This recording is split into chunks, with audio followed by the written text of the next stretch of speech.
छोटी सी ऊर्जा है। पर महाराज जी तो हमसे अधिक और हमसे ज्यादा बुद्धि और ज्ञान वाले हैं। हम तो मामूली हैं उनके साथ। तो एक कीर्तन तत्पश्चात में गुरु जी से निवेदन करूंगा कि वो अपने मधुर वचन बोलते हैं। नारायण श्रीमने नारायण श्रीमने नारायण नारायण नारायण श्रीमने नारायण श्रीमने नारायण श्रीमने नारायण नारायण नारायण श्रीमने नारायण श्रीमने नारायण श्रीमने नारायण श्रीमद नारायण श्रीमद नारायण श्रीमद नारायण श्रीमद नारायण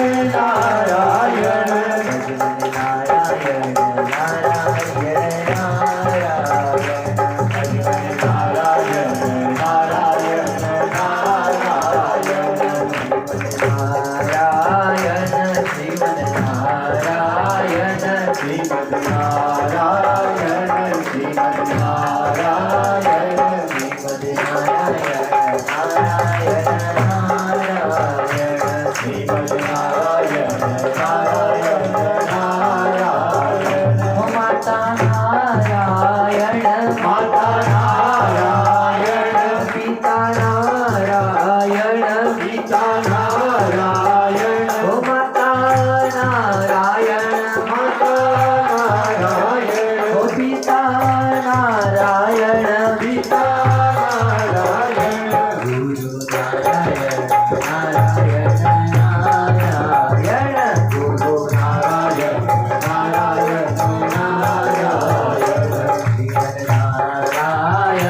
श्रीमद नारायण श्रीमद नारायण श्रीमद नारायण श्रीमद नारायण नारायण नारायण श्रीमद नारायण नारायण नारायण ब्रह्म नारायण ब्रह्म नारायण विष्णु नारायण विष्णु नारायण ब्रह्म नारायण ब्रह्म नारायण विष्णु नारायण विष्णु नारायण शिव नारायण नारायण नारायण शिव नारायण नारायण नारायण श्रीमद नारायण श्रीमद नारायण श्रीमद नारायण श्रीमद नारायण नारायण नारायण श्रीमद नारायण नारायण नारायण श्रीमद नारायण श्रीमद नारायण श्रीमद नारायण श्रीमद नारायण श्रीमद नारायण नारायण नारायण श्रीमद नारायण नारायण नारायण मुझ में नारायण मुझ में नारायण मुझ में नारायण मुझ में नारायण मुझ में नारायण मुझ में नारायण मुझ में नारायण मुझ में नारायण सब में नारायण नारायण नारायण सब में नारायण नारायण नारायण श्रीमद नारायण श्रीमद नारायण श्रीमद नारायण श्रीमद नारायण नारायण नारायण नारायण श्रीमद नारायण नारायण नारायण श्रीमद नारायण नारायण नारायण श्रीमद नारायण नारायण नारायण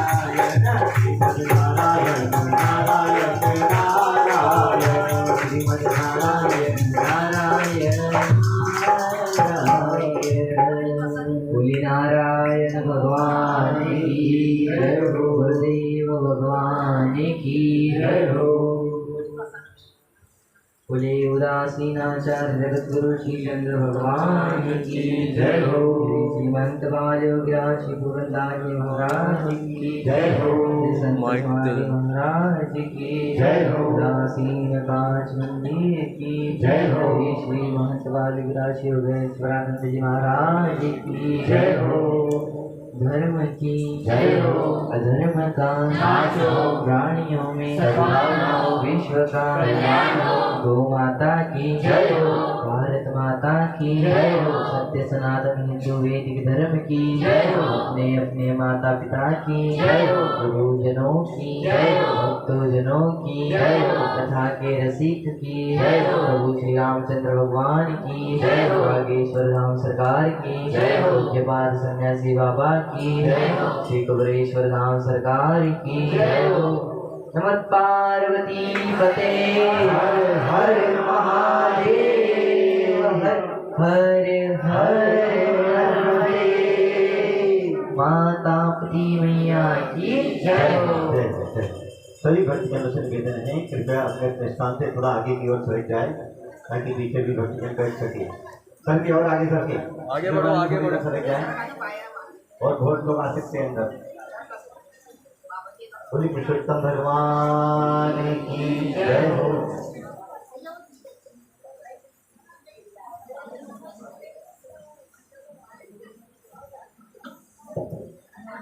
बड़े थोड़ी शांति बनाए रखे। थोड़ा सा कहानी की उनकी बातें चालू हो जाए तो भैया थोड़ी शांति बनाए रखिए। हमने कहा कि हमसे ज्यादा बड़े ही विद्वान महान और कई उपाधि हैं जो करोड़ों अनंत उपाधियों के सम्मानीय हैं। हमें पता भी नहीं उससे बड़ी बड़ी उपाधियां। हमें जितना ज्ञान नहीं उससे बड़ा बड़ा ज्ञान गुरुदेव भगवान को। मैं गुरुदेव भगवान से निवेदन करूंगा कि वो अपनी मधुर वाणी से अपने मुखारविंद से कुछ दो शब्द गुरुदेव भगवान की जय हो।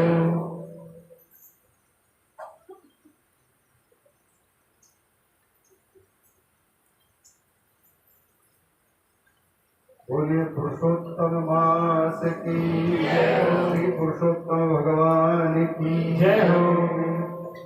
श्री सद्गुरुदेव भगवान की जय हो। सब संतों की जय हो। सब भक्तों की जय हो। बहुत ही सुंदर महीना चल रहा है पुरुषोत्तम मास। इस अवसर पर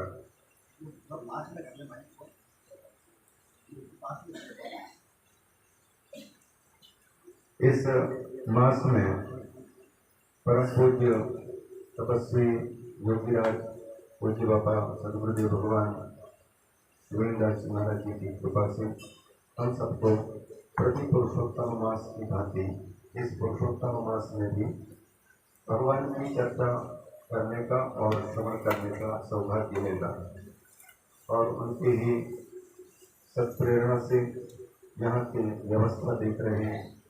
व्यवस्था प्रबंधन कार्य में संलग्न हमारे श्रद्धेय बाबा श्री कालिदास जी महाराज, व्यासपीठ पर विराजमान बाल व्यास हमारे श्री कृष्ण जी, और इस कार्यक्रम को संपन्न बनाने में हमारे संगीत के भाई, साथ ही साथ जो भी व्यक्ति जिस सेवा कार्य में संलग्न है, सबके हृदय में परमात्मा विराजमान है इस भावना के साथ में। और आप सभी श्रोता के रूप में जो उपस्थित हैं, श्रोता के हृदय में भी भगवान ही विराजमान होकर के अपनी कथा सुनते हैं। इसलिए भगवान की कथा का सुनाना मतलब भगवान की सेवा, और भगवान की कथा को सुनना भी भगवान की सेवा। सेवा के दो अर्थ होते हैं। एक तो जैसे लोक में हम समझते हैं माता पिता की सेवा करना, गुरुजनों की सेवा करना, जनता जनार्दन की सेवा करना, गौ माता की सेवा करना, ऐसा जो कहते हैं ना, तो वो भी एक सेवा है। और एक अर्थ होता है सेवन करना, मतलब किसी चीज को अपनाना। जैसे दवा का सेवन करना, दवाई सेवन करो कहते हैं, उसी प्रकार से ये भी अर्थ निकलता है। तीसरा अर्थ भजन करने को भी सेवा बोलते हैं, भज सेवायाम, इसको भी सेवा बोलते हैं। तो भगवान का सेवन करना का मतलब है भगवान को दवाई की भांति अपने जीवन में अपनाना। भगवान श्वास की भांति है और भगवान की कथा भी भगवान की श्वास रूपा है। जैसे हम 1 मिनट के लिए श्वास रोक करके अगर रहना चाहें तो दम घुटने लगता है, नहीं रह पाते, बिना सांस के जो है नहीं रह पाता कोई। उसी प्रकार से भगवान के श्वास रूप है शास्त्र, वेद, और वेद से निकले जितने शास्त्र हैं वो भगवान के श्वास हैं। यस्य निश्वसितम वेदाः यस्य नाम महद यशः, शास्त्र कहते हैं उन परमात्मा के श्वास हैं वेद, और वेद मूलक शास्त्र मतलब वेदों के अर्थ को बताने के लिए जितने शास्त्र आए हैं वो भगवान के श्वास हैं। तो जैसे हम बिना श्वास के रह नहीं पाते, उसी प्रकार से भगवान के भी रहना बिना श्वासों के नहीं हो पाता, मतलब बिना वेदों के भगवान का रहना नहीं हो पाता। ये श्वास ही मतलब वेद ही, ये शास्त्र ही हमको भगवान के बारे में परिचय देते हैं, और परिचय पाकर के हम भगवान को मानते जानते हैं। अगर वेद ना हो और वेद के अर्थ को बताने वाले ये शास्त्र ना हो तो किसी ने इन आंखों से भगवान को प्रत्यक्ष मैंने देखा है ऐसा तो कह नहीं पा रहा है। दिखते भी हैं पर हम पहचान नहीं पाते। पहली बात, इन आंखों से देख पाना उनको कठिन है, और दिखते हैं तो पहचान में नहीं आते। हम भगवान को ढूंढ रहे हैं, खोज रहे हैं। अच्छा, यहाँ पर बैठे हुए सभी लोग आप भगवान का दर्शन करना चाहते हैं कि नहीं चाहते? चाहते, सभी लोग चाहते। जो खाना पीना चाहते हैं भगवान का दर्शन करना क्यों नहीं चाहिए? सब लोग भगवान का दर्शन करना चाहते हैं। अच्छा, मान लो भगवान का दर्शन करना चाहते हैं आप, और भगवान आपके सामने प्रकट हो जाए तो आप पहचान पाएंगे या नहीं पहचान पाएंगे? नहीं पहचान पाएंगे। क्यों? क्योंकि ये इन आंखों से हमने कहीं देखा नहीं है, और भगवान ने बताया भी नहीं कि हम ही भगवान, हमें स्वरूप में। अच्छा, भगवान कह भी दे, मान लो साधारण रिक्शा चालक के रूप में उपस्थित हो जाए और कहे कि मैं भगवान हूँ, मैं तुम्हारे को खुश होकर के रिक्शा चलाने के लिए आया हूँ, तो उल्टा उसी को डांट लगाती है भगवान के सर्वत बड़े भगवान को देखो, तो उनको डांट फटकार लगाना शुरू कर देंगे। तो भगवान हम लोगों के सामने उपस्थित तो हैं, लेकिन उसको पहचानने की जो आंखें होती हैं वो आंखें अभी खुली नहीं। इन आंखों से जो दिखाई दे रहा है वो भी भगवान ही है, लेकिन पहचान नहीं हो पा रही कि वो भगवान कैसे हैं। तर्क से समझ में आना चाहिए। हम लोगों की बात छोड़ें, आप सब रामचरितमानस पढ़ते कि नहीं पढ़ते? कभी कभी पढ़ते हैं। तो वहाँ हनुमान जी की, सुग्रीव की और बाली आदि की कथाएं आती हैं रामचरितमानस में। और राम जी वहाँ पहुंचे हुए थे जहाँ पर सुग्रीव बाली के डर से बहुत जगह भटक करके देख लिए थे, लेकिन कहीं भी उनको बाली नहीं छोड़ पा रहा था। जो लोग रामायण पढ़ते हैं, रामायण मतलब वाल्मीकि रामायण जो लोग पढ़ते हैं उनको पता होगा, ज्योग्राफी में जितने पर्वतों का नाम उल्लेख होता होगा उससे कहीं ज्यादा पहाड़ों के नाम उसमें आए। पृथ्वी के बड़े बड़े पहाड़ों के नाम आए, जिसमें सुग्रीव जी राम जी को बताते हैं कि मैं अमुक द्वीप के अमुक पर्वत में जाकर छिपने की कोशिश की। सारे पहाड़ों के नाम दिए। तो उन पहाड़ों में कहते हैं कि बाली के भय से काके भय रघुवीर कृपाला सकल भुवन मां फिरों के हाला। मेरे बहुत बेहाल हो चुके थे और बाली मुझे कहीं छोड़ नहीं पा रहा था। बस ऐसे भटकते भटकते अचानक इस पहाड़ पर मैं आया, ऋषिमुख पर्वत पर। और इस ऋषिमुख पर्वत पर मैं इसलिए इतने दिन तक ठहरा पड़ा हुआ हूँ क्योंकि बाली अगर यहाँ आता है तो उसकी मृत्यु हो सकती है, शाप है। इसलिए यहाँ शाप बस आवत नाही, तदपि सभीत रहे मनमानी। इसलिए बाली यहाँ पर डर के कारण आता इसलिए नहीं कि मेरी मौत हो जाएगी, फिर भी मैं डर के कारण उनसे भयभीत होकर के यहाँ रह रहा हूँ किसी तरह। ये बाद में सुनाते हैं, लेकिन पहले राम जी और लक्ष्मण जी उस पहाड़ के नीचे से जब गुजर रहे थे तो जो सुग्रीव उस पहाड़ में बहुत से बंदरों के साथ रह रहे थे वो हमेशा डरे हुए थे कि यहाँ भी कहीं भेज न दे किसी को, या बस स्वयं न आ जाए, ऐसे उनके मन में डर रहता था। और बंदरों को नियुक्त कर रखा था कि जंगल में रहो, आराम से विचरण करो, पहाड़ पर आओ, कंदमूल फल करो, लेकिन कहीं भी अगर कोई व्यक्ति अपरिचित व्यक्ति दिखाई दे तो हमको तुरंत सूचित कर देना और उसको हम लोग छानबीन कर लेंगे कि ये व्यक्ति कौन है। और अगर हमको यह मालूम हो जाए ये बाली का आदमी है और हमें पता लगाने के लिए भेजा है, हमारा रहस्य जानने के लिए, तो या तो उसको हमारा बस चले तो उसको गिरफ्तार कर लेंगे, या तो फिर जो है हम ही छोड़ करके भाग जाएंगे पहाड़ को। तो ऐसे डर करके रह रहे थे सुग्रीव उस ऋषिमुख पर्वत पर। और इधर नरलीला करने वाले भगवान श्री राम लक्ष्मण जी के साथ में सीता जी के अपहरण होने के पश्चात सीता जी की खोज करते करते वहीं पर नजदीक में पहुंचे। पहले शबरी के यहाँ पर, तो वहां से चलने के बाद सुग्रीव के यहाँ पर आए हैं और उनके पहले कई जनों से उनकी भेंट हुई। उन्होंने सबको जयराम जी को बताया कि आप इस रास्ते से जाएं और वहां पर सुग्रीव से भेंट होगी, अमुक से भेंट होगी, ये सब रास्ता बता चुके थे। उसके अनुसार उस पहाड़ के बिल्कुल नीचे तलहटी से वो गुजर रहे थे, सीता जी की खोज करते थे। तो बंदरों ने पेड़ पर से चढ़ करके देखा, ऊपर से फल खाते हुए ये कोई साधु बाबा दिखाई दे रहे हैं, पूरे सिर पर जटाजूट है और पीले वस्त्र पहने हुए हैं, लेकिन इनके हाथ में धनुष बाण भी है। मान लो कोई महात्मा कहीं चल रहा हो, ये जो है बंदूक लटका करके जा रहा हो, तो आप क्या समझेंगे? ये शिकारी समझेंगे कि उसको साधु बाबा समझेंगे?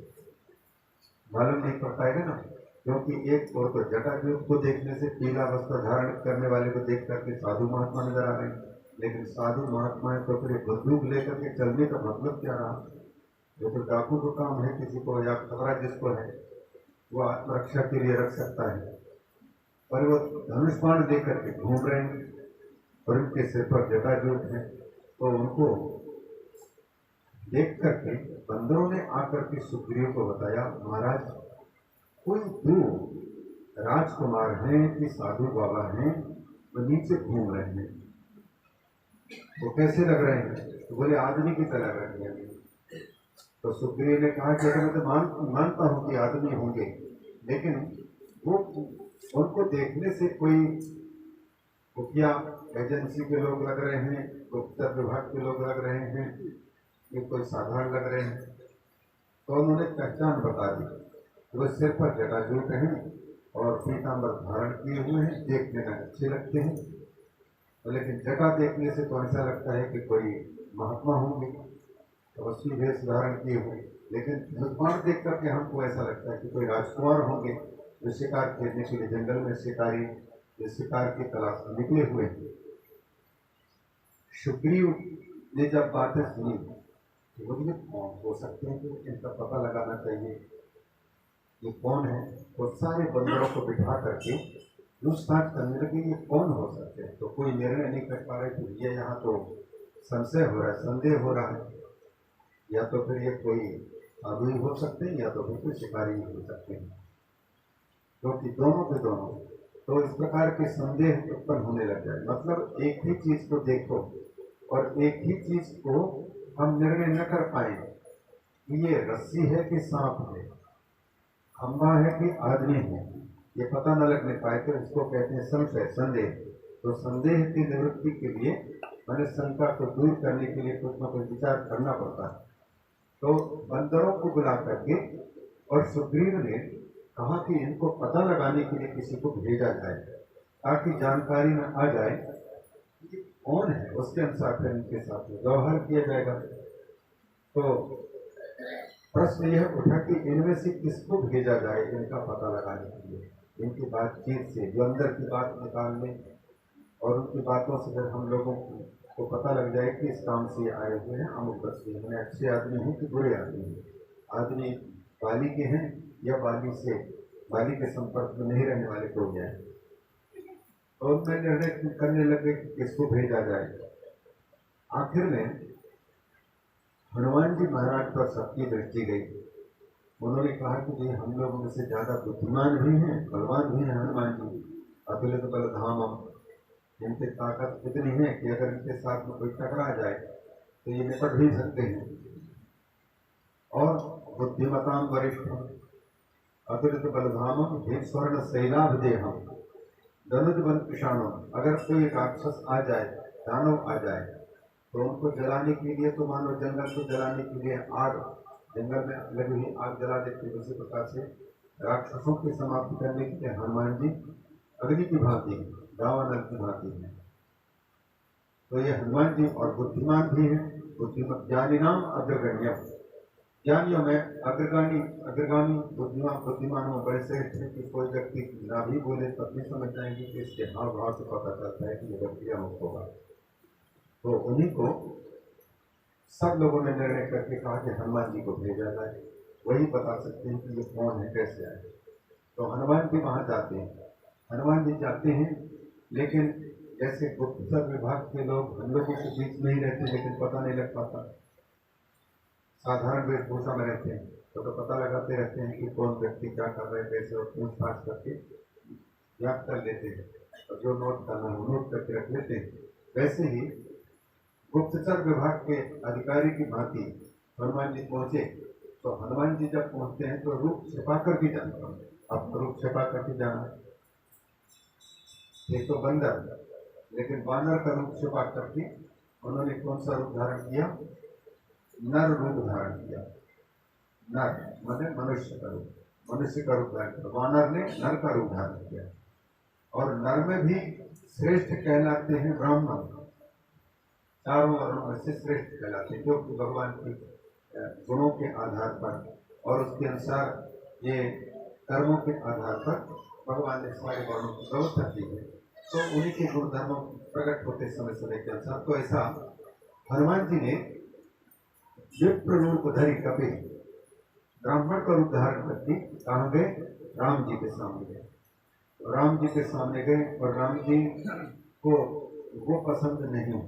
आप लोग राम की कथा सुनते हैं, कहते हैं, तो राम जी के मुख से यह निकलती है, निर्मल मन जन सो मोहि पावा, मोहि कपट छल क्षेत्र न भावा।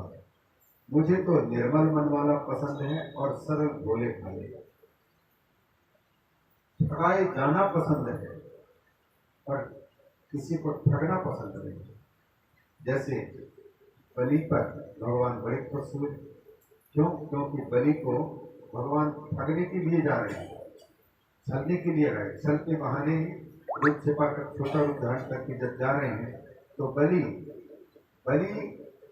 गुरु जी के कहने पर भी, गुरु जी का कहना नहीं मानते, बल्कि गुरु जी ने कह दिया कि बलि इसको दान देने की बात जो तुम कह रहे हो, ये छोटा बनकर के आने वाला व्यक्ति ये कोई साधारण नहीं है, ये साक्षात भगवान ही छोटा रूप धारण करके आया है और मांग रहा है, मांग करके ये तुम्हारा सारा सर्वस्व ले लेगा।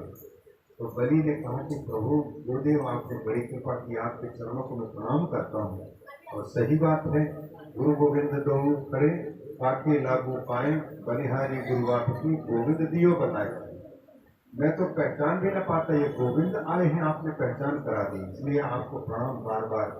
लेकिन आपने जब पहचान करा दी कि ये भगवान है और मांगने के लिए आए हैं, तो भगवान का दिया हुआ अगर भगवान को ना दिया जाए तो और किसको दिया जाए?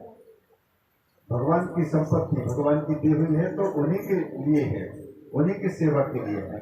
हमारे पास में बुद्धि है, धन है, पैसा है, ताकत है, वो सबके सब सार्थक तब कहलाता है जब ये भगवान की सेवा में लगते हैं। तो भगवान की सेवा के लिए तो उसको देना ही चाहिए फिर तो इस प्रकार से बलि ने गुरु जी की भी मना करने पर भी दान देने को तैयार है और उसमें छले जाते हैं और भगवान देखते हैं कि राजा बलि बुद्धिमान है, राजा है। ये कह सकते थे बलि जिस समय पर मांग रहे थे भगवान ना, तो एक बीते के थे और जब नाप रहे तो कितने बीते के हो गए। लौकी को नाप दिया 2 ही पल में। तो बलि राजा ये कह नहीं सकते थे कि जितने बड़े शरीर थे उतने बड़े ही शरीर से नाप लिया। आप मांगते समय कुछ और दूसरा रूप धारण किए और नापते समय आपने इतना बड़ा विशाल रूप धारण कर लिया।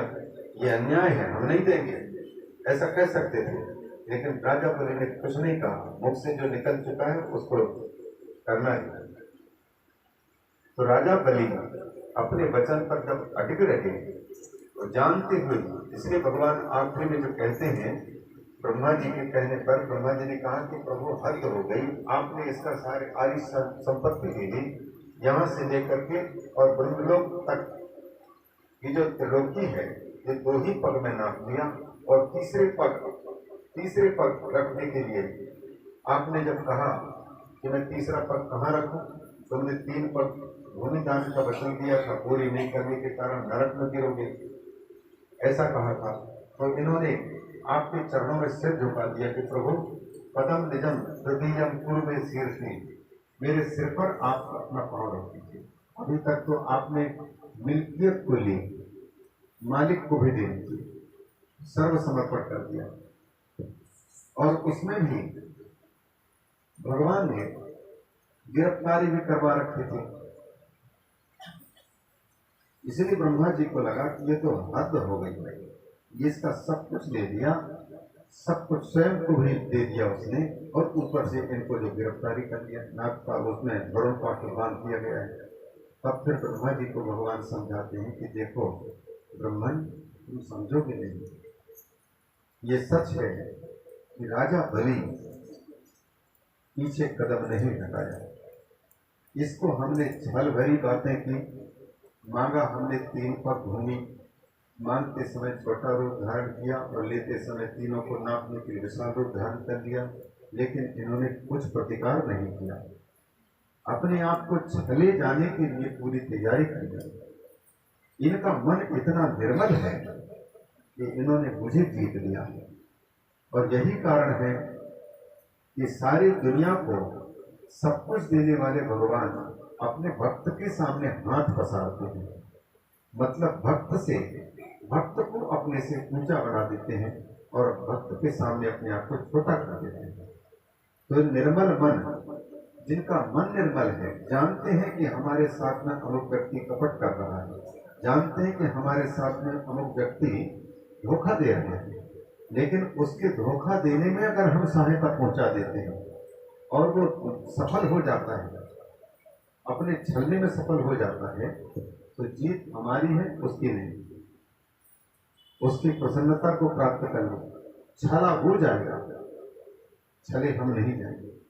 जिनको छला जा रहा है वो निर्मल मन होने के कारण भगवान उसके पक्ष में होंगे, और जो छल रहा है उसके पक्ष में नहीं होंगे। उसको अगर मान लो छलने में, झूठ बोलने में, दगाबाजी करने में सफल हो भी गया तो सुख ही नहीं हो पाता। सुख इसको मिलेगा पक्ष पर, इस पर। वैसे ही भगवान राम जी कहते हैं कि निर्मल मन जन सो मोहि पावा, जिसका मन निर्मल है वही मुझे पा सकता है, उसी के आंखों से मैं बच नहीं सकता, वो देख लेता है। और वही हनुमान जी हम लोगों को सिखाने के लिए कि भगवान के सामने यदि जाएं तो कपट करके नहीं जाना, जैसे ही वैसे ही, जैसा भी हूँ मैं तेरा है प्रभु, आप मुझे मेरे अंतर की बात जानते हैं, बाहर की बात जानते हैं, आपसे क्या छिपा हुआ है। इस भावना से जो जाते हैं भगवान उस पर ज्यादा बीत जाते हैं। अब देखिए हनुमान जी गए नर रूप धारण करके, और वहां जाकर के भगवान राम को वंदन करते हैं, प्रणाम करते हैं।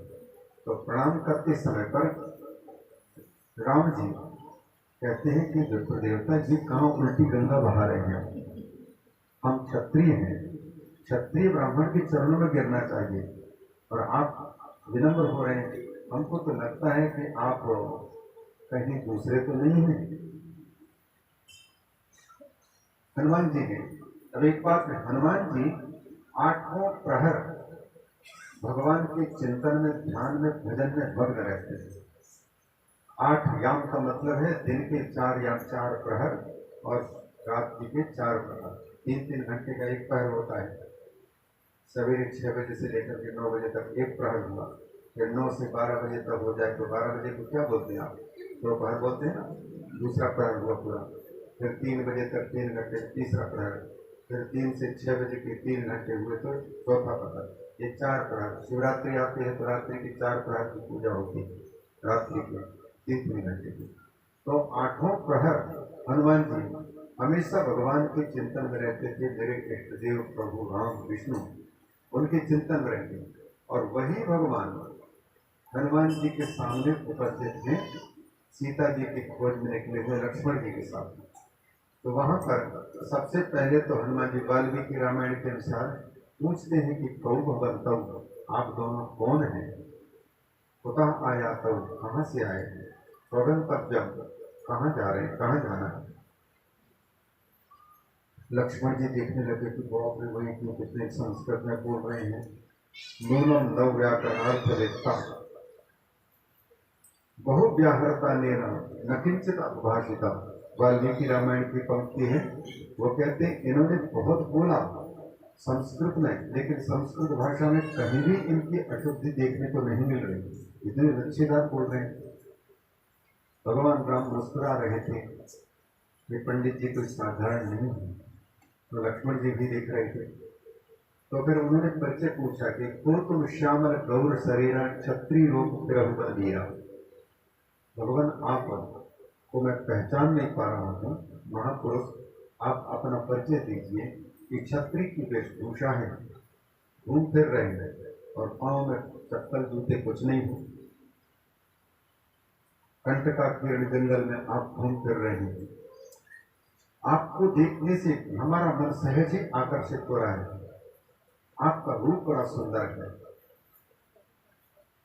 तो आप कहीं ब्रह्मा विष्णु महेश इन तीनों में से तीनों देवता कहीं 2 रूप धारण करके मेरे सामने तो नहीं उपस्थित हुए, या तो फिर नैमिषारण्य तीर्थ पर आने वाले जो प्रहलाद जी के साथ में युद्ध किए थे वो नारायण ऋषि तो नहीं है जो भारतवर्ष के देवता कहलाते हैं, बद्रिकाश्रम में विराजते हैं, क्योंकि वही धनुष बाण लेकर के चलते हम जटाजूटधारी वही हैं, और ऐसे और कोई दोस्त देखने को तो मिले नहीं हमको। कि नर नारायण महतो दो, इन तीनों में से कौन है। तो प्रभु श्री राम ने जब मुख बोला कि विप्र देवता, हम कोई ब्रह्मा विष्णु महेश नहीं है और न ही कोई हम नर नारायण ऋषि हैं, हम तो एक साधारण मनुष्य हैं। इनका नाम है लक्ष्मण और मेरा नाम है राम। हमारे पिता भले संसार में प्रसिद्ध हैं, वो चक्रवर्ती सम्राट महाराज दशरथ हैं, अयोध्या के राजा हैं। लेकिन आपको लगेगा कि राजा हैं तो राजकुमार यहाँ जंगल में क्यों भटक रहे हैं। तो राम जी ने कहा कि पिताजी की आज्ञा हुई कि वन में जाओ, संतों के दर्शन होंगे, साथ ही साथ वन्य पर्यावरण का अवलोकन होगा और गांव में रहने वाले लोगों का दर्शन होगा, कैसे लोग रहते हैं। तो पिताजी की आज्ञा में हम ननु नचा नहीं कर सकते। पिताजी अगर किसी काम पर लगा रहे हैं, माता पिता लगा रहे हैं, तो मैं क्यों जाऊं, क्यों करूं, ऐसा नहीं। माता पिता जो कुछ बोल रहे हैं तो भगवान की प्रेरणा से आज्ञा मिल रही है, उस आज्ञा के पालन करने में चाहे लाभ हो चाहे हानि हो, इसकी हमको परवाह नहीं करनी। पर भगवान माता पिता के मुख से बोल रहे हैं, हमें तो केवल आज्ञा पालन करनी। इसलिए हमारे माता पिता की जैसी आज्ञा हुई तो हम यहाँ आए। हुआ तो हमको अकेले वन में जाने के लिए, लेकिन मेरी पत्नी साथ में थी और मेरे छोटे भाई लक्ष्मण ये भी साथ में आने के लिए अनुमति मांग रही है। तो ये आए हुए जंगल में हमारे एक बहुत बड़ी क्षति हो गई। हमारी प्रिय पत्नी थी सीता, उसको किसी राक्षस ने अपहरण कर लिया है। और जिस पत्नी को समाज ने विवाह करते समय पर सबके साक्षी ने हमको दिया और जिनके साथ जीवन यापन करने के लिए वचनबद्ध हैं हम, और एक पत्नी व्रत हमारे जीवन का नियम है। हमारे पिताजी के तो 3 पत्नियां, उनसे और भी थी, राजाओं के होते थे। धन दौलत जब होता है तो संपत्ति होती है तो व्यक्ति किसी के दुख को तो नहीं समझता है कि एक पत्नी रखने से और 2 पत्नी 3 पत्नी रखने से पत्नियों की नारी के चित्त में कौन सी पीड़ा होगी, इसका एहसास तो होता नहीं उसको। अगर होता तो फिर दूसरी शादी करेगा क्यों, दूसरी पत्नी रखेगा क्यों। तो राम जी कहते हैं कि मैंने सीता को वचन दिया था कि मेरे जीवन में एक ही पत्नी होगी, और सीता जी ने भी वचन दिया है, उन्होंने मेरे जीवन में एक पति के अतिरिक्त दूसरे पति नहीं होते। ये सनातन हिंदू धर्म की मर्यादा है, और ये सबसे बड़ी चुनौती है। पति के लिए भी सबसे बड़ी तपस्या और पत्नी के लिए भी सबसे बड़ी तपस्या है। अगर इसमें जीत गए तो उसकी तपस्या संत महापुरुष एकांत में भजन करके जो सिद्धि प्राप्त करते हैं, मुक्ति प्राप्त करते हैं, वो घर में रहते हैं सब कुछ मिल जाता है। कम नहीं है इसमें संघर्ष, कितने उठापटक होता है आप लोग जानते हैं, और कितने मुठभेड़ होते हैं, कितने बार हंस मुस्कुरा लेते हैं और कितने बार मुख खुला लेते हैं। ये जिंदगी के रस है, लेकिन इसी बीच में रह करके जीना यहाँ, मरना यहाँ, इसके सिवा और जाना कहाँ, बस यहीं पर जीत यहीं। तो हमने वचन दिया था, वो मेरी प्रिय पत्नी चली गई, इसलिए भले मैं राजा का बेटा हूँ और बेटे होने के कारण मेरे पिताजी के पास में कोई कमी नहीं होने के कारण चाहूँ तो छोड़ भी कर सकते, लेकिन मैं वह करने का नहीं। मेरी प्रिय पत्नी को मैंने बचा न पाया, उसकी रक्षा न कर पाई, तो जिन माता पिता ने हम पर विश्वास करके उनका हाथ थामा था, उनके साथ में धोखा देने वाला बन गया। इसलिए मेरी पत्नी के नहीं होने पर मैं दुखी हूँ और उनको खोज रहा हूँ। और पत्नी के बिना यज्ञ कार्य जो शुभ कर्म होते हैं नहीं हो पाते, सपत्नी होता है। और पत्नी कहलाती है तब, वाइफ कब कहलाती है मुझे पता नहीं है, लेकिन पत्नी तब कहलाती है जब पति के धार्मिक कामों में सम्मिलित होती है, तब तक के लिए वो पत्नी कहलाती है। पति अगर अच्छा कर्म कर रहे हैं और उसमें टोका टाकी भी नहीं, बल्कि स्वयं ही उनके सत्कर्म में स्वयं सम्मिलित होते हैं। पत्युर्नो यज्ञ संयोगे, महर्षि पाणिनि जी के अष्टाध्यायी के व्याकरण पद से उनको मना करता है। पति शब्द के साथ में नकार जुड़ना, फिर ईकार का आना, वो तब होता है जब पत्नी शब्द बनेगा। कब? जब यज्ञ कार्य में पत्नी सम्मिलित होती है, तब तक के लिए उसको पत्नी कहते हैं। और उसमें नहीं होती है, पति को केवल उनके भरण पोषण करने की मात्र के लिए उसके जीवन है अगर, तो उसमें भार्या कहलाती है। और जब केवल भोग के विषय की दृष्टि से देखता है व्यक्ति, उसको उपयोग करता है, तब तारा कहलाती है। उसी प्रकार कलत्र आदि अलग अलग शब्दों के अर्थ उनके होते हैं। तो पत्नी यज्ञ कर्म में राम जी को लगता है कि मेरी पत्नी के नहीं होने पर आगे का जो सारे के वैदिक कर्म है, यज्ञ कर्म कांड है, मैं कर नहीं पाऊंगा, मैं नरक का भाजन करूंगा। इसलिए मेरी पत्नी का होना अत्यंत आवश्यक है। उसकी तलाश में निकला हूं, तो मेरी पत्नी हो गई, किसी ने हाथ पकड़ लिया, अपहरण कर लिया, उसकी खोज हम कर रहे हैं। हम कोई ब्रह्मा विष्णु नहीं, हम कोई नारायण नहीं। अब जैसे ही राम नाम सुने हनुमान जी, तो तुरंत भगवान के चरणों में गिर पड़े। तो उस समय पर राम जी कहते हैं, नंद जी क्या कर रहे हैं, पंडित जी क्या कर रहे हैं, विप्र देवता आप हमारे चरणों में गिर रहे हैं, ऐसा मत कीजिए, मुझे पाप को भागी मत बनाइए। तो राम जी के सामने हनुमान जी अत्यंत पानी हुए, लज्जित हो गए कि मैंने अपने स्वामी के सामने छल किया। फिर पूछा, राम जी ने पूछा कि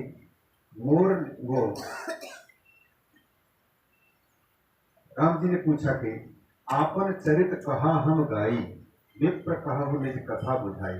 आपने हमको परिचय पूछा था तो हमने तो अपने बारे में परिचय दे दिया। अब पंडित जी, क्या मैं आपका भी परिचय दे सकता हूँ? कृपा करके आप भी परिचय बताइए। जब ऐसे कहे तो हनुमान जी के आंखों में आंसू आ गए, चरणों में गिर गए। प्रभु, मोर न्याव में पूछा साईं, तुम पूछो कस नर की नाई। मैं तो अज्ञानी हूँ, मैं तो एक साधारण जीव हूँ, आपको पहचान न पाया, इसलिए मैंने आपका परिचय पूछा। लेकिन आप मुझसे पूछ रहे हैं कि आप कौन हैं? भगवान, यह सुनकर के मुझे इतना दुख हुआ है। मैं समझता था कि आप अपने भक्त को पहचानते होंगे। आठों प्रहर में आपको स्मरण करता और मैं सोचता था कि भगवान सब कुछ जानते हैं, मुझे पहचानते होंगे, लेकिन आप भी हमसे पूछते हैं कि आप कौन हैं। ये सुनकर के मुझे बड़ा दुख लग रहा है। मतलब क्या हुआ? यहाँ पर भगवान यह संकेत करना चाहते हैं, टिट फॉर टैट, जैसे को तैसा। जो जैसा व्यवहार करता है, ये यथा माम प्रपद्यन्ते तान तथैव भजाम्यहम्। जो मेरे साथ में जैसा व्यवहार करता है उसके साथ वैसा ही मैं व्यवहार करता हूँ। आप फटे पुराने ऐसे नोट भगवान के जो दान पेटी पर डालेंगे जो दुकानदार ना ले, तो फिर भगवान भी समझते हैं चलो इनके फटे पुरानी चीजें इनको पसंद है, तो फिर फटे पुरानी ही चीज देंगे ना। वही चीज हम चाहते हैं, अच्छी चीज, तो अच्छी चीज का दान करना चाहिए। अच्छी चीज जो प्रिय से प्रिय हो, जिस वस्तु को पा करके हम खुश होना चाहते हैं और खुश होते हैं, उसी चीज को किसी की सेवा में समर्पित करना, भगवान की सेवा में समर्पित करना। तो जो बीज बोते हैं वही हमको फसल के रूप में कई गुना हमको मिलता है रिटर्न। तो भगवान के चरणों में जो चीजें समर्पित की जाती हैं वो उत्तम चीज समर्पित की जाती हैं। हनुमान जी के माध्यम से ये दिखाना चाहते हैं कि जो निर्मल मन था बंदर का रूप, उसको हटा करके विप्र रूप धारण करके आप और छिपने के हम हमारे सामने अपने आप को छिपाने की कोशिश किए, न जान पाए। तो इसीलिए उसका परिणाम क्या हुआ? भगवान के सामने उपस्थित होते जिसको भगवान, जिन भगवान को स्मरण करते हैं आठों प्रहर, उन्हीं भगवान को हनुमान जी जैसे व्यक्ति नहीं पहचान पाए। कौन है? ज्ञानी नाम अग्रगण्य, ज्ञानियों में श्रेष्ठ, बुद्धिमताम वरिष्ठम, बुद्धिमानों में सर्वश्रेष्ठ है। उस व्यक्ति के सामने भी भगवान उपस्थित हो रहे हैं तो वो भी नहीं पहचान पा रहे हैं और उनसे पूछते हैं कि आप कौन हैं। तो फिर हम लोगों की क्या, हम किस खेत की मूली हैं?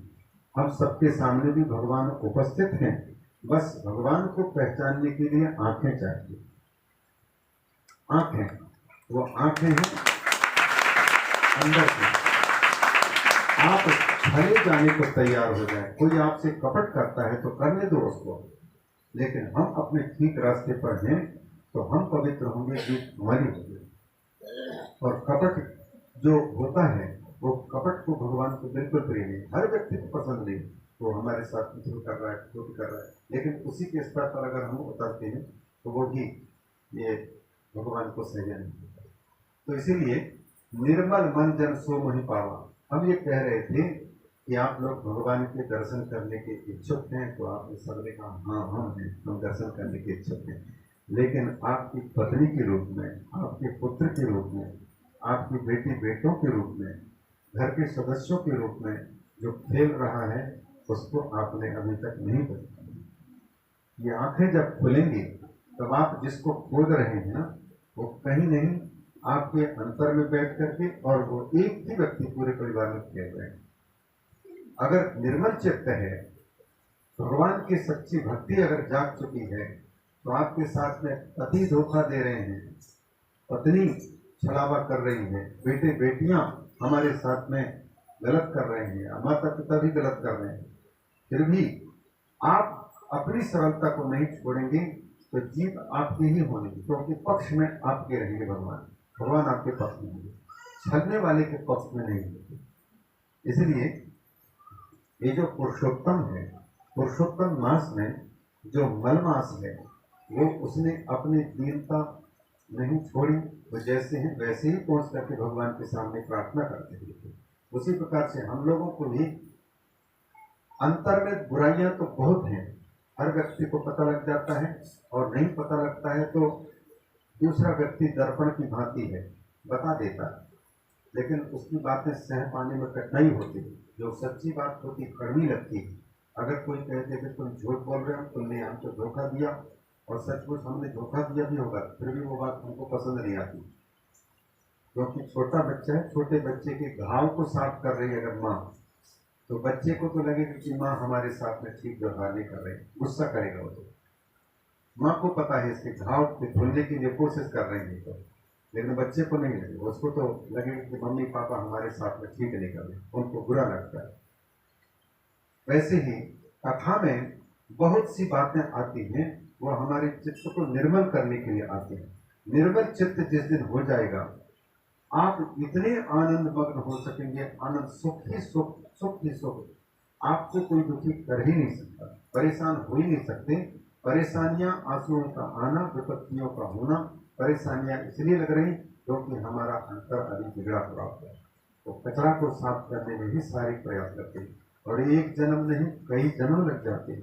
कई जन्मों में हम लोगों ने मनुष्य जन्म पाकर के सत्संगति की होगी, अच्छी संगति की होगी, तो उसी के थोड़ा बहुत जो है पूंजी है, उस पूंजी के फल रूप में हमको संगति में, सत्संगति में बैठने की, भगवान की कथा सुनने की इच्छा जागती है। फिर आना होता है, फिर आकर के फिर सुनना होता है, और सुनने में भी सुनने वाले 1000 लोगों में से कुछ के कान ऐसे होंगे, कान के अंदर बात हो गई, कई लोगों के तो कान से टकरा करके सीधे वापस हो गई बात, कई लोगों के कान के अंदर गई लेकिन एक कान से घुसी, दूसरे कान से निकल करके भाग गई, और किसी लोग होंगे अंदर जा करके और अंदर में वो बात बैठी हुई है, वो बात कभी देर के बाद में मिलेगी। और जिनकी भूमि पहले से तैयार है, मतलब जैसे खेती किसानी के काम करने वाले लोग हैं ना, गर्मी के दिनों में बीज बो देंगे तो फसल आएगी क्या? सूखे में, उर्वरा भूमि नहीं है, बंजर भूमि पर बीज बोने पर फसल नहीं मिलेगा। लेकिन जिस समय पर बरसात भी अनुकूल हो, हवा भी अनुकूल हो, और धूप प्रकाश भी अनुकूल हो, और ऐसा समय देख करके उपजाऊ भूमि पर किसान जब बीज बोता है, तो वो फिर कई गुना रिटर्न धरती माता देती है। 1 किलो गेहूं अगर बोएंगे तो उसके कई गुना हमको मिलती है कि नहीं धरती माता। उसी प्रकार से हमारे जो हृदय रूपी खेत है, जिस समय पर बिल्कुल अनुकूल हवा पा चुकी है, अनुकूल प्रकाश पा चुकी है, ये हृदय रूपी जो खेत है, भूमि है। बातें सबके कानों में पड़ रही हैं, लेकिन लाभ उसको तुरंत होता है जिसकी उपजाऊ भूमि बनी पड़ी थी, उस पर फसल उत्पन्न होती है।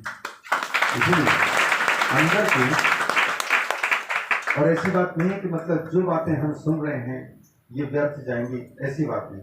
कोई भी बात व्यर्थ नहीं होगी, तो समय आने पर वो सब प्रकट होंगे। लेकिन ये बात है कि जिनके हृदय अभी तैयार है, तो बीज पड़ते ही तुरंत उसको बातों का असर पड़ जाता है और आचरण में आने लग जाता है। और आचरण में किसी के विलंब से आता है, इसका मतलब है अभी कुछ वासनाएं हैं, कुछ कर्म हैं जो हमको फंसा रखेंगे संसार के लिए। ऐसे तो ये भगवान का दर्शन हो रहा है, लेकिन बस अंतर को साफ करने के लिए लगना है वहाँ।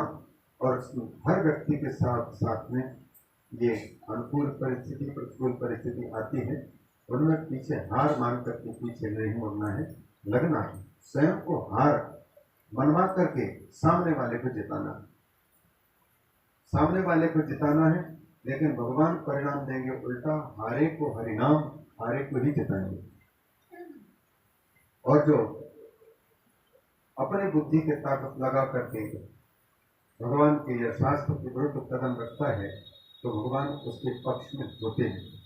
इसलिए भगवान की कथा सुन रहे हैं। सबसे बड़ी बात तो भगवान ने अगर कृपा नहीं की होती तो आपको तो यहाँ कार्यक्रम हो रहा है, इस बात को सुनने तक को भी नहीं मिल पाता, भले आप कहते। और उसके बाद सुनने को मिलने जिनको मिला, उन लोगों के अंतर में जो इच्छा उत्पन्न कर रखे हैं वो भी भगवान की प्रेरणा से, और इच्छा होने के बाद भी ये बहाना नहीं मिला कि ये काम है, वो काम है, वो काम है। ये बहाना हार गए, और उन बहानों के बाद भी अगर ठाकुर के मंदिर में आकर के और अपने हित की बातें सुन रहे हैं। वक्ता चाहे कोई हो, लेकिन भगवान उनके माध्यम से हमारे हित की बात भेजते हैं, हमारी ऊंचाई के अनुसार, भौतिक ऊंचाई के अनुसार। ये हम लोग ब्रह्मा जी को भी गुरु के रूप में पा करके उनसे भी लाभ नहीं ले सकते अगर हमारी योग्यता नहीं है, अर्हता नहीं तो। और योग्यता है तो एक रिक्शा चलाने वाले के वाक्य भी हमारे लिए मंत्र का काम कर सकता है। गोस्वामी तुलसीदास जी की पत्नी की बात गोस्वामी तुलसीदास जी को लग जाती है। आप लोग तो अपने पत्नियों के सामने कई बार ऐसी ऐसी बातें भी कह चुके होते हैं, लेकिन आपके पति पर असर अभी पड़ने के लिए देर लगे। लाज न लागत आपको, ये जो तुलसीदास जी के पत्नी की बात कर रही। हम लोगों को तो गुरुजनों की भी बात नहीं लग पाती, शास्त्र की बात नहीं लग पाती। तो खेत तक तैयार है तो रिक्शा चलाने वाला व्यक्ति भी अगर कह दे तो उसकी बात में भी, पत्नी की बात में भी मंत्र भरा पड़ा हुआ है। पति के बात में, बेटे की बात में, उनकी बात को लग जाता है। ये जो केदारनाथ की यात्रा में जाते हैं आप, या गंगोत्री की यात्रा में जाएंगे, गंगोत्री से आगे गोमुख की यात्रा में 14-15 किलोमीटर पैदल जब चलेंगे तो, या तो फिर यमुनोत्री में 5 किलोमीटर के ऊपर चढ़ाई में, तो जो पिट्ठू में लाद करके ले जाते कुछ लोग, जो नहीं चल पाते उन लोगों को पीठ में लाद करके, कुछ लोगों को ले जाते हैं खच्चर में चढ़ा करके ले जाते हैं। तो वो जो पिट्ठू में ले जाते हैं वो, और खच्चर में यात्रा कराते हैं वे लोग रास्ते में, क्योंकि सड़क से जा रहे हैं सब लोग, तो उनको कहते हैं कि भैया किनारे किनारे, बगल बगल बगल बगल। जैसे यहाँ सड़क से जाते हैं ना, तो लोग अपनी गाड़ी जा रही तो भोंपू बजा देते हैं, या तो फिर कह देते हैं बगल में हो जाओ। तो वैसे ही केदारनाथ की यात्रा में जा रहे हैं लोग, और पिट्ठू में चढ़ा करके कुछ लोग ले जा रहे हैं, कुछ लोग जो है वो घोड़े में सामान भी, और जो नहीं चल पाता उसको भी चढ़ा करके ले जा रहे हैं। तो फिर सड़क के बीचों बीच से चल रहे हैं, उन आदमियों को बोलता है घोड़े वाला, कहता है कि बगल बगल, साइड साइड साइड साइड। तो सबको साइड साइड करे, और किसी किसी को बोलते ये एक साइड चलो, तो तुम इधर की भी नहीं इधर की भी नहीं, तो बीचों बीच क्यों चल रहे हो, एक साइड हो जाओ। अब ये बात सब लोग मिल रहे हैं। एक महात्मा को सुनने को मिला, उसने सोचा कि हमको साइड में होने के लिए बोल रहे हैं। लोग तो साइड में होने के बजाय सुसाइड कर लेते हैं, लेकिन सुसाइड साइड में नहीं होना चाहते। तो उसने सोचा कि हमको साइड में होने के लिए बोल रहे हैं, इसका मतलब हम किसी साइड में नहीं हैं, न माया के हैं न राम के पक्ष में हैं। वो इसीलिए शायद ये बोल रहे होंगे, इनके मुख से भगवान ही बोल रहा है। उसको वही मंत्र मिल गया कि एक साइड में हो जाओ, या तो भगवान की ओर हो जाओ या गृहस्थों की ओर हो जाओ, साधु संतों के पक्ष में चले जाओ या तो फिर उनके पक्ष में चले जाओ।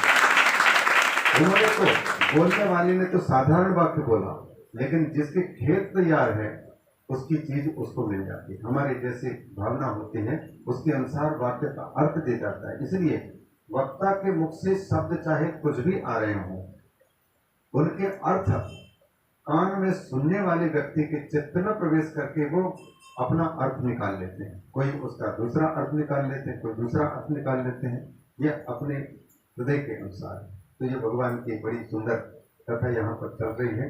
राजा दृढ़धनवा की कथा आ रही है, वो भी अच्छी है, उसको आप लोग श्रवण करेंगे। और पूज्य बाबा कालिदास जी महाराज बड़े अच्छे, देखो हम तो पहली बार यहाँ मिलना हुआ, बड़े सहज सरल व्यक्तित्व के धनी हैं।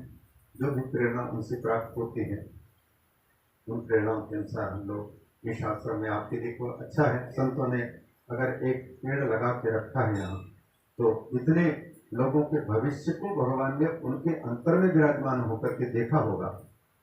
यहाँ पर ठाकुर रहेंगे तो ठाकुर स्वयं सबको बुला लेंगे, और जब आ जाएंगे तो किसी न किसी को माध्यम बना करके ठाकुर उनके हित की बात सुनाएंगे। तो हम सबको सुनने को मिल रहे हैं, कथा अच्छी है। तो इन शब्दों के साथ में, और हमारे बाल व्यास को बहुत बहुत आशीर्वाद, आप लोगों को भी ये आशीर्वाद है, भगवान की कृपा बनी रहे। भगवान में चाहे किसी भी प्रकार से मन लग जाए और अंदर धुल जाए, बस बाहर का नहा धो करके साबुन से चाहे कितना भी हम साफ कर लें, जल से भी साफ कर लें उनको, लेकिन हृदय तक पानी घुस पाएगा क्या? वहां तक तो केवल ये शब्द के ही पानी घुसते हैं, और उनको कान के माध्यम से वहां तक पहुंचा करके उनको स्वीकार करके एक एक दिन अभ्यास करते करते धीरे धीरे व्यक्ति आगे बढ़ जाता है। यह उत्थान की कथा है। मल मास का मल जो बिल्कुल दीनहीन है उसका ऊपर स्थिति में पुरुषोत्तम के रूप में अपने आप को बदलने की कथा है। हम सबको भी जीव से साधारण दुखी इंसान से लेकर के परम सुखी परमात्मा तक पहुंचाने वाली ये कथा है। इन्हीं शब्दों के साथ में आप सबको सबके मंगल की कामना करते हुए अच्छा एक पंक्ति जो है हमारे जामिया जी कह रहे हैं कि कोई एकाध पंक्ति बुला दे। अब हमको तो अपने गाने नहीं आता, लेकिन फिर भी पंक्ति के देते भगवान के भजन की प्रार्थना है। मैं तो जपूं सदा तेरा नाम दयालु दया करो। मैं तो जपूं सदा तेरा नाम दयालु दया करो। मैं तो जपूं सदा तेरा नाम दयालु दया करो। मैं तो जपूं सदा तेरा नाम दयालु दया करो। दयालु दया करो।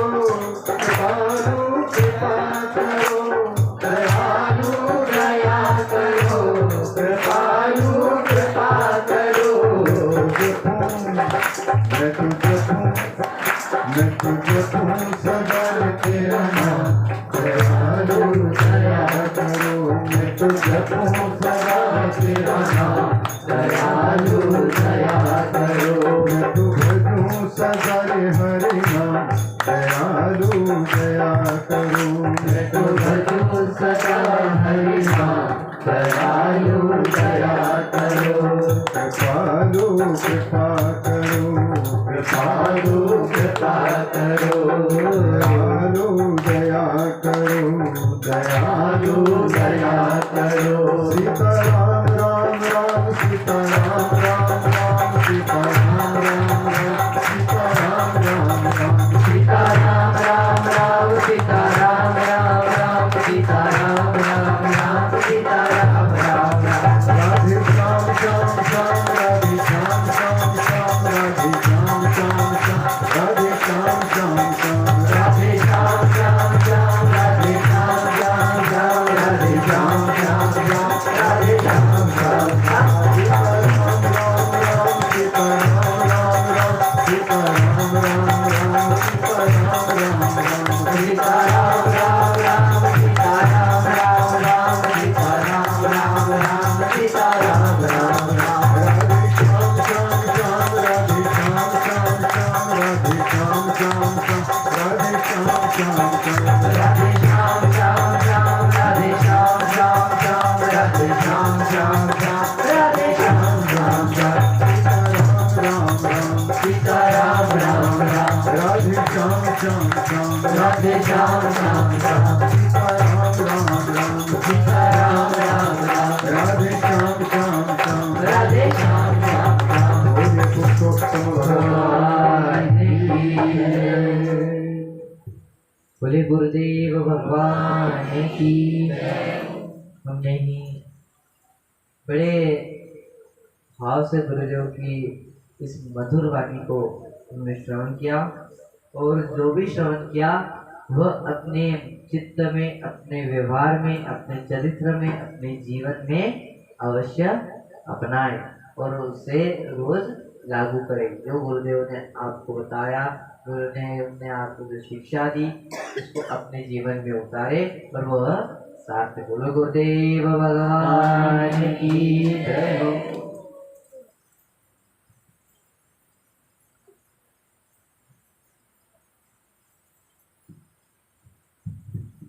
हेलो। कृष्णाय वासुदेवाय देवकी नंदनाय च नंदगोप कुमाराय गोविंदाय नमो नमः। मीठी मीठी मेरे सावन की जय हो।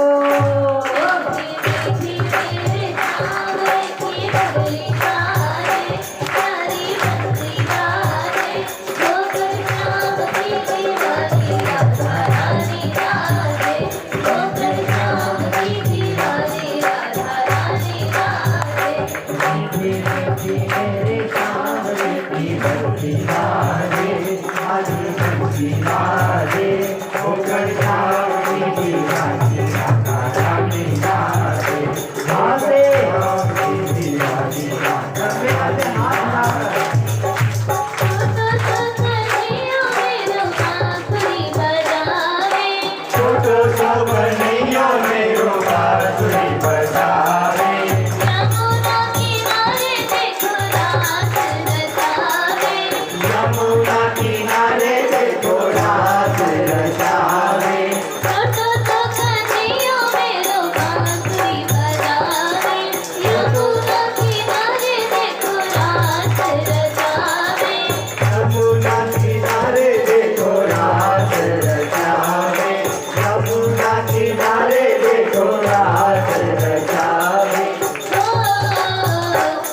बंसी बाजे, गोकुल श्याम की दीवानी राधा रानी राधे। गोकुल श्याम की दीवानी राधा रानी राधे। प्यारी प्यारी राधे देखो जोड़ी राधे श्याम की, प्यारी प्यारी राधे देखो जोड़ी राधे श्याम की। जान मैया देखो सारे राम की। जान मैया देखो सारे भगवान की। प्यारी प्यारी राधे देखो जोड़ी राधे श्याम की, जान मैया देखो सारे राम की। जान मैया देखो सारे राम की। जान मैया देखो सारे राम की। ओ राधे श्याम की जोड़ी रे, राधे श्याम की जोड़ी रे, राधे राधे राधे राधे राधे, गोकुल श्याम की दीवानी राधा रानी राधे। श्याम की दीवानी राधा रानी राधे। गोकुल श्याम की दीवानी राधा रानी राधे। राधे रे गुरैया देखो राधे रे बेगनिया, राधे मुरलिया देखो राधे बेगनिया। सबका में बना ले तेरे गाँव की गुजरिया। भक्ता ने बना ले तेरे काम की मुरलिया। राधे रे गुरैया देखो राधे रे बेगनिया, राधे मुरलिया देखो राधे बेगनिया। सबका में बना ले तेरे गाँव की गुजरिया। भक्तों ने बना ले तेरे काम की मुरलिया। कर दे बनवारियों काम, कर दे बनवारियों काम, तेरो साई राधे, तेरो साई राधे, गोकुल श्याम की दीवानी राधा रानी राधे। गोकुल श्याम की दीवानी राधा रानी राधे। गोकुल श्याम की दीवानी राधा रानी राधे। मीठी मीठी देर बाबरे की बंसी बाजे, सारा बंसी बाजे। गोकुल श्याम की दीवानी राधा रानी राधे। गोकुल श्याम की दीवानी राधा रानी राधे। राधे राधे राधे राधे राधे राधे राधे राधे राधे राधे राधे राधे राधे राधे राधे। बोली भक्तवत्सल भगवान की जय हो। पुरुषोत्तम भगवान की जय हो। बोले नमः पार्वती पते हरे हरे महादेव। दीदी के एक बार कर तो धनी के साथ जोरदार तालियों के साथ।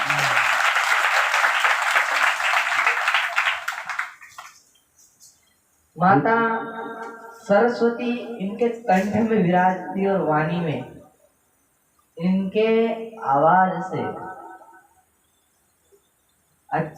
अच्छे लोग मोहित हो जाते हैं, मग्न हो जाते हैं, क्योंकि आवाज भगवान कहते हैं। भगवान हर किसी को गॉड गिफ्ट देता है, कुछ हर किसी को भगवान हो हमारे परमात्मा ऊपर से कुछ तो अंदर एक खूबी देते हैं, वो सभी के अंदर है। किसी को स्वर की, किसी को नयन की, किसी को बुद्धि की, किसी को वाणी की, हर किसी को अलग अलग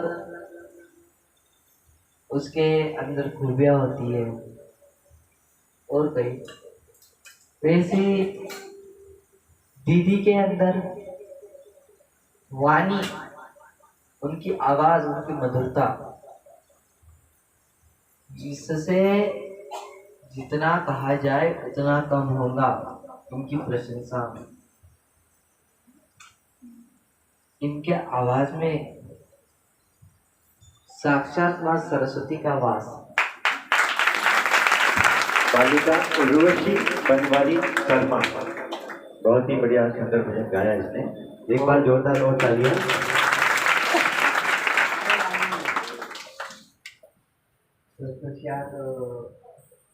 हम कल की कथा का आप ही श्रवण कर रहे थे मियाँ, कथा श्रवण कर रहे थे आप कि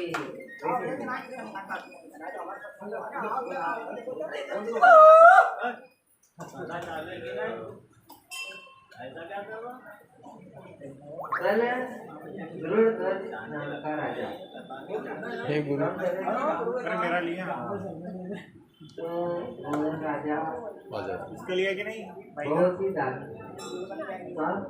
कुछ छोड़ के आया हूँ। आपकी तरफ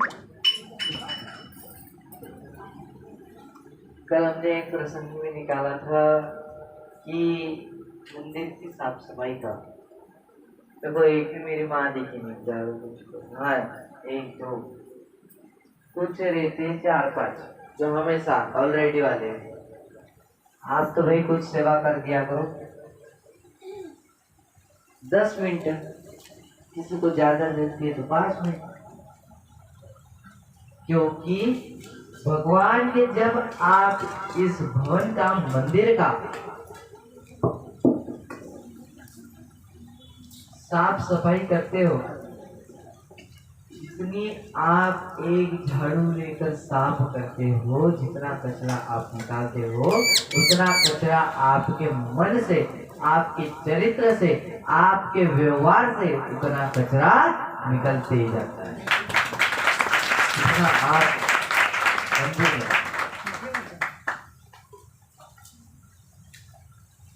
तब उससे पहले हमने श्रवण किया कि द्रौपदी जो थी उसे भगवान पुरुषोत्तम का अनादर किया, अपमान किया, 5 बार पति को मांगा, पति चाहिए पति चाहिए। तब